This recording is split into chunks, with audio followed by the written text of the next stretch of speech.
नमस्कार, मैं हूं रत्ना और आप देख रहे हैं सी न्यूज़ भारत। रुख करते हैं महाराष्ट्र बुलेटिन की ओर। बात होगी नांदेड़ की, जहां प्राथमिक स्वास्थ्य केंद्र में राष्ट्रीय पल्स पोलियो टीकाकरण अभियान का आयोजन किया गया। साथ ही बात होगी नंदुरबार की, जहां नीट और टेट जैसी महत्वपूर्ण परीक्षाओं में लगातार हो रहे पेपर लीक और अनियमितताओं के खिलाफ कांग्रेस ने सरकार पर गंभीर आरोप लगाए हैं। तमाम खबरों पर विस्तार से चर्चा करेंगे। कंधार तहसील के बारुल गांव स्थित प्राथमिक स्वास्थ्य केंद्र में राष्ट्रीय पल्स पोलियो टीकाकरण अभियान का आयोजन किया गया, जिसका उद्घाटन नामदेव महाराज मठ के संत नामदेव महाराज के। इस अवसर पर शंकर नायक, दिगंबर पाटिल वर्जे, पुलिस पाटिल संजय वर्जे सहित कई गणमान्य। कार्यक्रम में वैज्ञानिक अधिकारी डॉक्टर HK साखरे, डॉक्टर दीक्षा कामले, आरोग्य सहायक बाबूराव येलुरे समेत स्वास्थ्य विभाग के कर्मचारी भी मौजूद रहे और इस अभियान के तहत प्राथमिक स्वास्थ्य केंद्र के सभी बूथों पर बच्चों को पोलियो की खुराक पिलाई और अभियान को सफलतापूर्वक संपन्न कराया गया।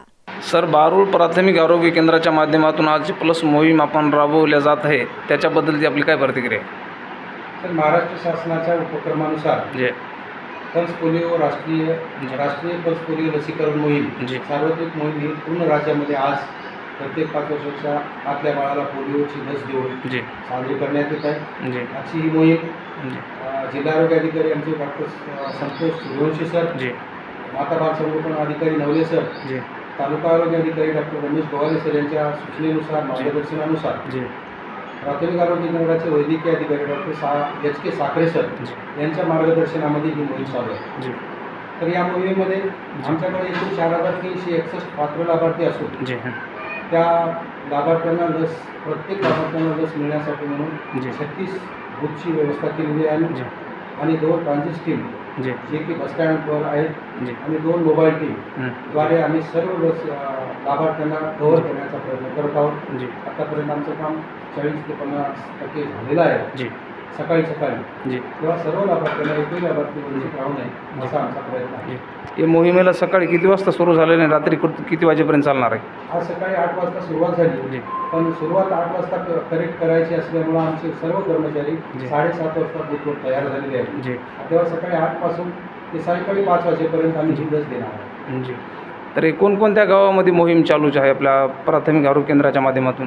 आमच्या प्राथमिक आरोग्य केंद्र बारुल अंतर्गत एकूण 23 गावे आहेत। 23 गावापैकी प्रत्येक गावामध्ये प्रत्येक वार्डामध्ये जिथं काही लाभार्थी संख्या जास्त आहे, 100पेक्षा जास्त, तर 2 ज्या पद्धतीने आम्ही याचं नियोजन करून 23 गावामध्ये 36 बूथचं निर्माण केलेलं आहे। महाराष्ट्र नांदेड़ से सी न्यूज़ संवाददाता दिगंबर तेलंगे की रिपोर्ट। नंदुरबार में नीट और टेट जैसी महत्वपूर्ण परीक्षाओं में लगातार हो रहे पेपर लीक और अनियमितताओं के खिलाफ कांग्रेस ने सरकार पर गंभीर आरोप लगाए हैं। शासकीय विश्राम गृह में आयोजित प्राध्यापक रमणलाल पटेल ने केंद्र और राज्य सरकार की आलोचना करते हुए कहा कि लाखों छात्रों का भविष्य प्रभावित हो रहा है, की कार्यप्रणाली पर सवाल उठ रहे हैं। पूर्व मंत्री पन्नाकर दादा वल्लवी के मार्गदर्शन में हुई इस बैठक में नीट मामले की CBI गड़बड़ियों की न्यायिक जांच की मांग की गई है। कांग्रेस ने दोषियों पर कार्रवाई, प्रभावित छात्रों को दोबारा परीक्षा अवसर देने और परीक्षा प्रणाली में पारदर्शिता लाने के लिए सख्त कानून बनाने की मांग करते हुए कि यदि कार्रवाई नहीं हुई तो पार्टी आंदोलन करेगी। आदरणीय राहुल जी गांधी खासदार, इनके विरोधी पक्ष नेता के 2 वर्ष पूर्ण हो रहे हैं। इस कार्यकाल के अंदर में उन्होंने जो भी कोई हमारे कांग्रेस पक्ष को के तरफ से पब्लिक के लिए और देश के लिए जो भी कोई प्रश्न उनके हित में है, देशवासियों के हित में है, उन प्रश्नों पर काफ़ी आंदोलन और काफ़ी विरोध प्रदर्शित किया है। उनको पहली बात 2 वर्ष के धन्यवाद देता हूँ, 2 वर्ष की मुबारकबाद के लिए। अभी आज का विषय है नीट के पेपर लीक के बारे में। हमने 18 तारीख को युवक कांग्रेस अध्यक्ष और NSUI के माध्यम से प्रकाशा पर एक रास्ता रोको आंदोलन किया था। उस वैसे देश भर में सारे जगह पर आंदोलन किए गए, मगर विद्यमान सरकार, भारतीय जनता पार्टी का सरकार जो है, उन्होंने कभी अपनी आंखें नहीं खोली और इसके बाद भी कल ही अभी TET के पेपर्स लीक किए गए। इन सब पेपर लीक होने के उनके जो स्वभाव है वो मूल स्वभाव में ही है कि उन लोगों ने कभी देश को आज़ादी की तरफ और देश को नैतिकता की तरफ नहीं देखा। मंदिर के घोटाले हुए, तेल को बेचा है, रेल को बेचा है, राफेल के घोटाले किए, एयरपोर्ट बेचे हैं, शिक्षण संस्था बेच दी है, पेपर भी बेच दिया है, अब विद्यार्थी भी बेच दिए हैं। इन बिक्री खरीदी परोस लोगों के अंदर ये 2 ही व्यापारियों के साथ में बैठ के अपने हिंदुस्तान का पूरा निवेश विदेश में करने का अगला तैयारी है, झोला लेकर चला जाएगा। ये अभी का जो चौकीदार है, मुझे नहीं लगता कि देश को संभाल पाएगा। हमारे राहुल जी गांधी ने अभी पिछले दिन कोटा के अंदर में जो एक रैली आयोजित किया था उसके अंदर सभी बच्चों को मार्गदर्शन दिया। बहुत सारे बच्चों को नौकरी देने का एक एग्जीबिशन लगवा के, एक मॉल लगा के नौकरियों की ये दिया, सपोर्ट किया। और जो काम सरकार ने करना चाहिए वो आज हमारे नेता विपक्ष जो है खासदार राहुल जी गांधी कर रहे हैं। हमारे यहाँ के स्थानिक खासदार गोवाल जी पाडवी उनके समर्थन में हमेशा उनके साथ रहते हैं। हमारे यहाँ पर एक आमदार भी है नवापुर के शिरीष जी नाइक, वो भी हमारे इस कार्य को, इस श्रृंखला को हमेशा कार्यरत रखते हैं। माजी मंत्री हमारे केसी पाडवी साहब, पद्माकर वड़वी, जिला परिषद के उपाध्यक्ष श्रीष दादा नाइक, इन सब के समर्थन में हम अगला एक नियोजन करने जा रहे हैं। हमारे यहाँ पर कलेक्टर ऑफिस में अगले माह में एक आंदोलन रखा जाएगा। महंगाई, शेतकरी, इनके सबके बारे में, इनके सबके प्रश्नों के ऊपर हमारा एक आंदोलन होने वाला है जिला स्तरीय। तो इस आंदोलन के अंदर में भी कांग्रेस का हर वो कार्यकर्ता जागरूक होकर के यहाँ पर आकर के अपना विरोध प्रदर्शन करेगा और राहुल जी के हाथ बलकट करने का काम हमारे पक्ष की ओर से, हमारे जिला के सभी नेताओं के ओर से, हम कार्यकर्ताओं के ओर से हम इसको संगठित करके आपको प्रदर्शन करेंगे। माहिती आहे की महाराष्ट्रामध्ये टीईटी परीक्षा आज 28 जूनला होती आणि याचा पेपर कालच फुटला। अशा पद्धतीने महाराष्ट्रामध्ये हा पेपर फुटला। त्याच पद्धतीने काही दिवसापूर्वी नीटचा पेपर पूर्ण देशामध्ये फुटला आणि एकूणच केंद्र सरकार असेल, राज्य सरकार असेल, याचं शैक्षणिक धोरण अतिशय लोकांच्या आणि विद्यार्थ्यांचे विरोधी आहे।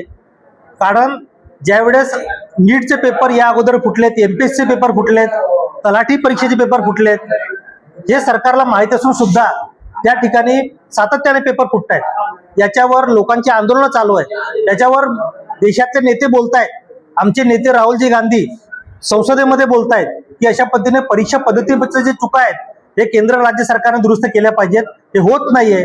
आणि म्हणून मला असं वाटतं का टीईटी असेल, नीट असेल, एमपीएससी असेल, हे जे पेपर फुटी चालू आहे, पेपर मधलं, परीक्षेमधला जो काही हा सर्व घोटाळा चालू आहे, भ्रष्टाचार आहे, याच्याविषयी आम्ही निश्चितपणे आंदोलन करू। आताच आमचं युवक काँग्रेस आणि एनएसयूआयने आंदोलन केलं। आता आम्ही काँग्रेसचे नेते सर्व जिल्हास्तरीय एक आंदोलन करणार आहोत। राज्यव्यापी सुद्धा आमचं आंदोलनाचं मिशन आहे। आजची पत्रकार परिषद त्याच अनुषंगाने होती, नीटची परीक्षेच्या अनुषंगाने सर्वच परीक्षा, सर्वच शैक्षणिक जो काही घोटाळा झालेला आहे याच्या विरोधात आम्ही आंदोलन करणार आहोत। आगामी काळामध्ये कशा पद्धतीने निवडणुकांना सामोरं जाणार आहे बघा। आता नंदुरबार शहरासारखं आणि राज्यामध्ये महागाईचा फटका मोठा उडलेला आहे, काय शांतवार या ठिकाणी आपल्याला सर्व माहिती आहे की भारत सरकारचं, भाजप सरकारचं, केंद्र सरकारचे धोरण आहे ते धोरणच मुळात या महागाईला जबाबदार आहे। की जसं की गॅसचे या ठिकाणी किमती वाढल्यात, पेट्रोल डिझेलच्या किमती वाढल्यात, या ठिकाणी खतांच्या किमती वाढल्यात आणि एकूणच या सर्व जे इंधन आहेत, ऊर्जा करणाऱ्या जे कंपन्या आहेत त्याच्या ठिकाणी महागाई वाढल्यामुळे इतर बाजारात सुद्धा फरक पडला आणि जे काय जीवनावश्यक वस्तू आहेत, तेल असेल, नंतर अन्नधान्य असेल, त्याच्या किमती वाढल्यात आणि एकीकडे शेतकऱ्यांच्या किमती कमी झाल्या। शेतकऱ्यांच्या शेतीमालाला भाव नाही, मात्र मार्केटमध्ये आलेले जे वस्तू आहेत त्याला भाव वाढतायत, कारण याला केंद्र सरकारची धोरणं जबाबदार आहेत, राज्य सरकारची धोरणं जबाबदार आहेत। मुळात पेट्रोल डिझेल जर स्वस्त झालं तर लोकांना याच्यामध्ये दिलासा मिळू शकतो, परंतु केंद्र आणि राज्य सरकार पेट्रोल डिझेलमध्ये सुद्धा निम्मे, म्हणजे जी काही किंमत आज आहे पेट्रोल डिझेलची, याच्यामध्ये प्रति लिटर 30 ते 40 रुपये या ठिकाणी ते चोरी करतायत। आणि अशा प्रकारचे धोरणांमध्येच, कार्यक्रमांमध्ये चोरी करून, या ठिकाणी योजनांमध्ये चोरी करून या ठिकाणी हे सरकार चाललेलं आहे। परीक्षेच्या बाबतीत तुम्हाला माहिती आहे, लोक मुलांची परीक्षा फी घेतात, मुलांकडून सर्व प्रकारचे पैसे गोळा करतात आणि त्याचे पेपर फोडतात। अशा प्रकारचे जे पेपर फुटीचे प्रकरण आहे, भ्रष्टाचार आहे, याच्यावर किंवा महागाई आहे, याच्यावर आम्ही आंदोलन करणार आहोत। नंदुरबार से सीनू संवाददाता प्रमोद बिरारी की रिपोर्ट। छत्रपति संभाजीनगर जिले के बाबरा क्षेत्र के किसानों को लंबे इंतजार के बाद शनिवार रात हुई भारी बारिश से बड़ी राहत मिली है। बारिश के चलते बोधे गांव, ममनाबाद, लीहा, जहांगीर, निधोना, सोनारी और वावना सहित कई गांवों के खेत पर्याप्त नमी आ गई है, जिससे खरीफ फसलों की बुआई में तेजी देखी जा रही है। मानसून के लगभग 3 सप्ताह के बाद भी पर्याप्त बारिश न होने से किसान, लेकिन अब कपास, तुअर, मक्का और अदरक जैसी फसलों की बुआई जोर शोर से शुरू हो गई है। खेतों में ट्रैक्टर और बैलगाड़ियों की मदद से जुताई और बुआई, वहीं कृषि सेवा केंद्रों पर बीज, खाद और दवाइयों की खरीद के लिए, जिससे पूरे क्षेत्र में खरीफ सीजन को लेकर उत्साह का माहौल। संभाजीनगर से सीनू संवाददाता फिरोज खान। कन्नड़ प्रादेशिक वन परिक्षेत्र के पेड़ कवाड़ी नियत क्षेत्र अंतर्गत बिबखेड़ा के आरक्षित वन कक्ष क्रमांक 130 में लगभग 1 हेक्टेयर वन भूमि पर अवैध कब्जा कर ट्रैक्टर से जुताई किए जाने की सूचना पर वन विभाग ने त्वरित कार्रवाई की है। मौके पर पहुंची टीम ने ट्रैक्टर को जब्त कर लिया और भारतीय वन अधिनियम के तहत आरोपी सुभाष कचरू गांगुर्डे और बलीराम श्रावण जब्त ट्रैक्टर को मकरनपुर नर्सरी। ये कार्रवाई वन संरक्षक प्रमोद चंद्र, वन परिक्षेत्र अधिकारी शिवाजी टोम्पे की देखरेख में वनपाल, वन रक्षक और अन्य कर्मचारी शामिल रहे। वन विभाग ने चेतावनी दी है कि आरक्षित वन भूमि पर किसी भी प्रकार का अतिक्रमण पाए जाए तो कानूनी कार्रवाई की जाएगी। महाराष्ट्र छत्रपति संभाजीनगर से सीनियर संवाददाता शिवाजी नवले की रिपोर्ट। बुलेटिन में फिलहाल इतना ही। देश और दुनिया की तमाम बड़ी खबरों के लिए देखते रहिए सी न्यूज़ भारत।